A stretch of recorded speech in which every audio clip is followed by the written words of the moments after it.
On savait tous que ça allait être un giga casse-tête pour adapter The Last of Us Partie 2 en série, et bah oui, ça a été le cas. You swore.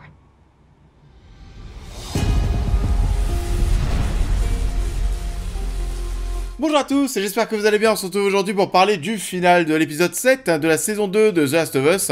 Voilà, c'est terminé, on en a parlé semaine après semaine, épisode par épisode avec du positif, mais aussi parfois du négatif.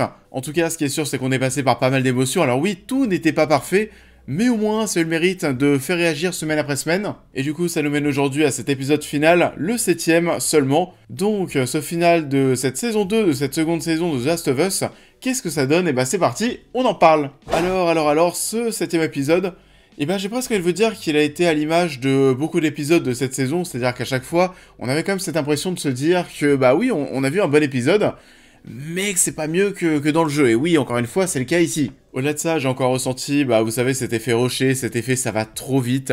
Et on est devant un épisode, cette fois-ci, qui ne dure que 45 minutes.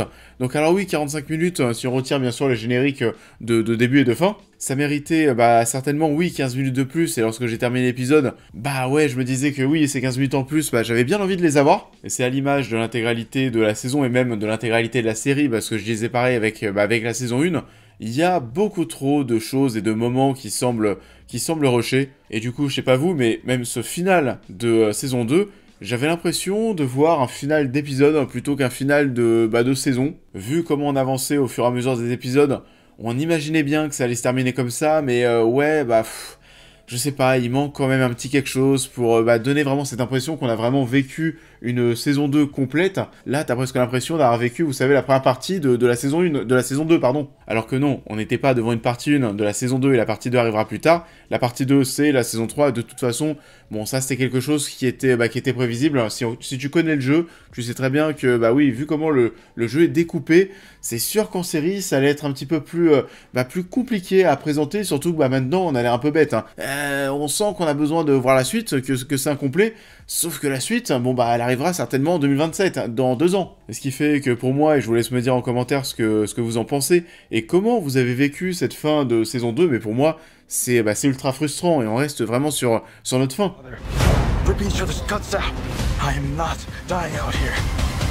On va revenir dès maintenant sur les événements de ce dernier épisode et sur les choses qui m'ont interpellé. Déjà, ce que je dois dire, c'est que on est face à une Ellie qui est assez étonnante dans cet épisode, et oui, même sur l'intégralité de la saison. On savait très bien qu'on n'allait pas être devant une Ellie qui allait être aussi dark que dans le jeu. Mine de rien, ça s'est plutôt confirmé au fur et à mesure de la saison, même si ce dernier épisode est un peu plus dark, un peu plus sombre que ce qu'on a d'habitude. Ça, c'est aussi peut-être quelque chose qu'on peut reprocher à la série, à cette saison 2. On a des changements de ton en fonction des épisodes. D'une semaine à l'autre, on pouvait vraiment être dans une tonalité peut-être trop différente. Et donc ouais, on est face à une Ellie qui est moins dark, qui se pose même des questions sur ce qu'elle fait, elle se questionne, elle se demande si Nora méritait ça, peut-être pas après tout. On sent qu'on a voulu donner un côté plus humain au personnage et que ce ne soit pas seulement une bête de vengeance.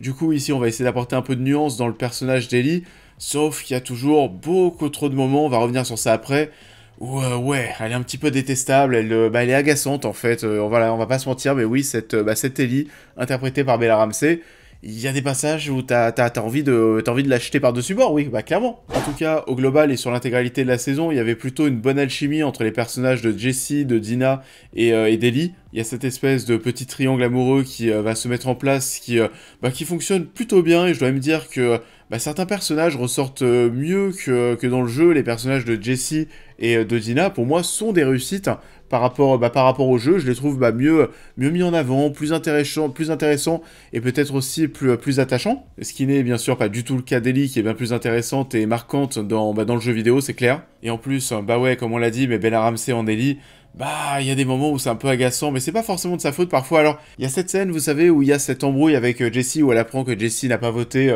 dans son sens lorsqu'on était à Jackson, etc., où on entend les tirs de sniper, on se dit que c'est Tommy.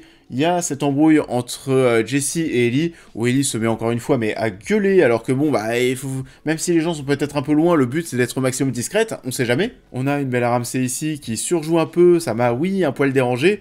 Et surtout, moi, ce qui m'agace, en plus de son côté assez débile, irresponsable, où tu sens encore une fois que c'est une gosse, et c'est trop une gosse, et j'ai vraiment aussi eu beaucoup de mal à quantifier, on va dire ça comme ça, à quantifier son niveau de vengeance, voilà, à quel point elle avait envie de venger Joël dans cette saison. Parce qu'encore une fois, je vais le rappeler, pendant la moitié de la saison, c'est Ellie qui part en lune de miel avec Dina à Seattle. Et là, dans cette scène, on la voit se prendre la tête avec Jessie jusqu'à lui indiquer que pour elle, il n'y a même plus de communauté, que sa communauté est morte avec Joël. Et bah, je suis désolé, mais c'est pas ce qu'on ressent durant l'intégralité de la saison. T'as pas l'impression que Joël, c'était toute sa vie, surtout quand tu vois sa relation avec Dina, en plus de ça, qui attend un enfant. À mon sens, il y a quand même un petit problème d'écriture au niveau du personnage d'Ellie. Après, il faut dire que vu comment c'est rushé, ouais, les choses pouvaient être amenées certainement de manière un peu plus subtile. Là, tu peux pas me faire croire que durant 2-3 épisodes, t'as l'impression qu'Ellie, ça va, tout va bien, limite que Joël soit mort, c'est pas grave. Et puis là, dire que finalement, bah, s'en fout de tout, il y a que la mort de Joël et donc la vengeance envers Joël qui compte, c'est un peu bizarre. On a ensuite cette séquence où cet entêté d'Ellie va prendre une barque pour rejoindre l'aquarium. Et je dois dire que cette scène de bateau, bah, je l'ai trouvé plutôt cool. C'était prenant, c'était intense, on a aussi des visuels qui sont assez impressionnants, même si, oui, il fait très nuit, mais avec ces coups d'éclair qui laissent apparaître, vous savez, la roue qui est à côté de l'aquarium, ou alors la ville, parfois en fond. Non, vraiment, il y a des plans qui sont plutôt jolis. Ensuite, on a cette séquence avec les Scars, avec ce gosse. D'ailleurs, je sais pas si le gosse s'élève. Je sais pas s'il y a des gens qui peuvent me dire en commentaire ce que vous en pensez. En tout cas, on a ce passage avec les Scars où encore une fois, oui, on peut sentir un petit peu le côté téléportation. T'as l'impression que, oui, bah, y a une scène claque avec les Scars, une autre scène claque avec les Wolves. Enfin, tout le monde est, j'ai tapé dans le micro, tout le monde est au même endroit. En tout cas, en termes de tension, en termes d'atmosphère pesante, en termes de décor, ça fonctionne toujours aussi bien. Alors ensuite, l'aquarium, je dois dire que j'ai été un petit peu déçu. Pourquoi ça? Parce que l'aquarium, ça fait partie des décors que je préfère dans The Last of Us Partie 2. Alors, on en verra certainement bien plus lorsqu'on sera du point de vue d'Abby dans la saison 3. Mais pour l'instant, c'est vrai que l'aquarium, on n'a pas eu beaucoup de plans à se mettre sous la dent. Mais ça nous amène à une scène très importante dans le jeu, celle où Ellie va tuer Owen et sa copine, qui pour le coup ici est très surprenante parce qu'elle n'est pas amenée de la même manière. C'est pas pareil dans le jeu, c'est bien plus violent, viscéral. Tu sens qu'Ellie, voilà, elle est là pour en découdre. Ça se termine, ça se termine au couteau. À la limite, pour Owen, oui, c'était voulu, mais alors sa copine, non. Là, tu sens qu'Ellie a clairement merdé. Et encore une fois, ça fait partie des choses où tu sens qu'on essaye de l'humaniser encore plus. Alors là, pareil, ça c'est une super idée. Le moment où t'as la copine d'Owen qui lui demande de lui ouvrir le ventre et de sortir l'enfant.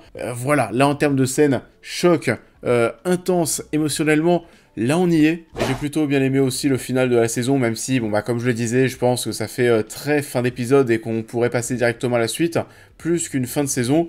La mort de Jessie, alors on connaît le jeu, on savait très bien qu'on allait vers cette séquence et que ça allait certainement être la fin de la saison, même si c'est vrai qu'au vu de notre avancée dans la série, je me demandais si on n'allait pas faire une folie et tuer Dina à la place de Jessie. J'en parlais je crois dans ma critique de l'épisode 5. Heureusement qu'ils l'ont pas fait parce que ça aurait changé tellement de choses si on avait tué Dina vu ce qui se passe avant de se lancer dans le dernier acte de l'histoire. Du coup, je m'adresse aux personnes qui ne connaissaient pas The Last of Us Partie 2. Est-ce que la mort de Jessie vous a surpris? Est-ce qu'elle vous a touché? Alors, elle est mise en scène de manière très balèque, on dirait vraiment qu'il y a un PNJ qui vient de se faire sauter la tête, et oui, bah, dans le jeu, c'est un peu plus ça, là, c'est vrai qu'on développe un peu plus Jessie, et c'est vrai que, bon, bah, sa mort, t'as l'impression que c'est quelque chose qui est pas du tout important. En tout cas, là aussi, bah, la tension, elle est là, et j'ai beaucoup aimé le fait de retrouver Kathleen Dever. Pour moi, elle est vraiment top en habit, et j'ai plutôt hâte, hein, pour le coup, de voir cette saison 3 sur elle. Si on remarque bien aussi, il y a des marques autour de son cou, on sent aussi que les Scars se sont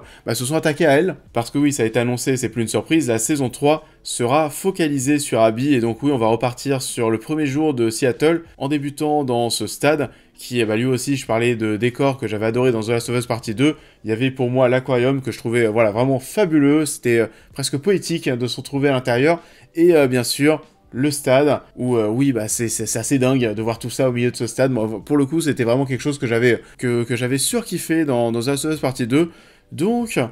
voilà, cette saison 2, oui, c'est une saison 2 qui est un poil décevante, même si, mine de rien, plus de la moitié des épisodes sont des très très bons épisodes.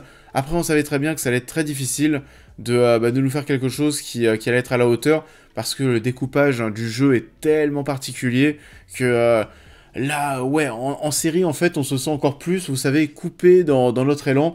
Là, t'as l'impression que c'est bon, c'est en train de se lancer, on a envie de passer à la saison 3. On reste beaucoup trop sur notre fin, et donc oui, ça fait un peu saison de transition vers les événements plus explosifs qui auront lieu dans la suite de l'histoire, même s'il y a eu des très très bons épisodes, on l'a dit, l'épisode 2, l'épisode 6 aussi qui était cool. Mais oui, bon, c'est pas à la hauteur du jeu pour le moment, ça va trop vite, il y a trop de téléportation, il y a des épisodes, il y a trop d'épisodes où on passe du coq à l'âne en termes de tonalité, et Bella Ramsey continue de diviser bien sûr, alors ça va peut-être faire du bien à The Last of Us d'avoir une saison qui va s'écarter de Bella Ramsey, de Joel, de Pedro Pascal, etc., pour se concentrer sur Abby, sur Kathleen Dever, et encore une fois, j'ai très très hâte de voir ce qu'ils vont nous proposer, parce que le personnage d'Abby est super intéressant à suivre. En tout cas, me concernant, j'avais préféré la seconde partie de jeu avec elle, j'imagine qu'ici, ça devrait être pareil.